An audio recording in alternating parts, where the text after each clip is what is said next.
भ्राम्यमाण चारा वितरण रथ को आज उद्घाटन करिसेंती मंत्री गणेश राम सिंह खुंटिया। माँ पाई गछटिए कार्यक्रम एही रथ सहर सारा बुलिबो एवं समस्तंकु चारा बंटन करिबो।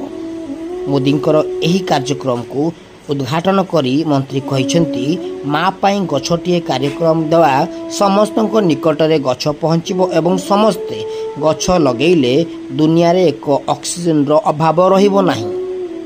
मयूरभंजरू सुमंत को स्पेशल रिपोर्ट ओम टीवी कलिंग विकास। देखो प्रधानमंत्री जन्मदिन गोटे सामाजिक परिचय नुहे एवं तांकर जन्मदिन को समग्र पृथ्वीवासी को दान कर देइछन्ति। से कहिछन्ति जे जदि जन्मदिन पालन करिवो ए मानव संबल ह्यूमन रिसोर्स डेवलपमेंट रे लागू सस्टेनेबल डेवलपमेंट गोल रे लागू से परिवेश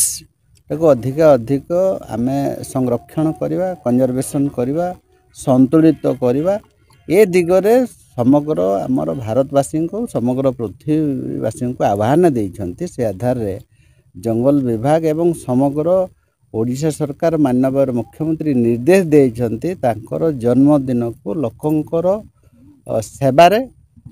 सेवा बोले कौन परिवेशटा को आम संतुलन करवा अधिकर अधिक वृक्षरोपण करा जिवो। 75टा आमर जिले में 75टा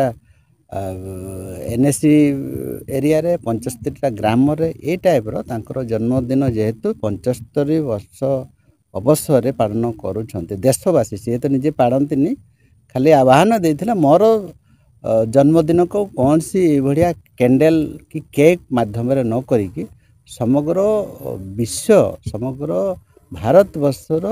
लोकंकर काम लोकंकर जीवन सुरक्षा दिगरे काम आसू से आह्वान क्रमे आज आम करंजिया वन विभाग तरफ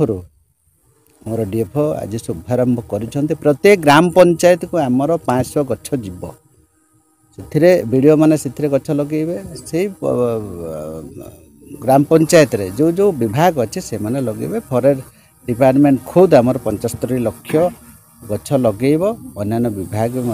सब विभाग को निर्देश दिया निश्चित भाव में ये जो आमर जलवायु परिवर्तन सुस्थ समाज गठन करवा ग्रीन एनर्जी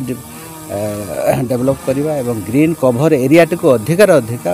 बढ़ेले समाज रे जो विभिन्न प्रकार जोटा कि अनक्यूरेबल डिजीज सब आसूँ फंगस भाया कोविड भाया से रोक जाए।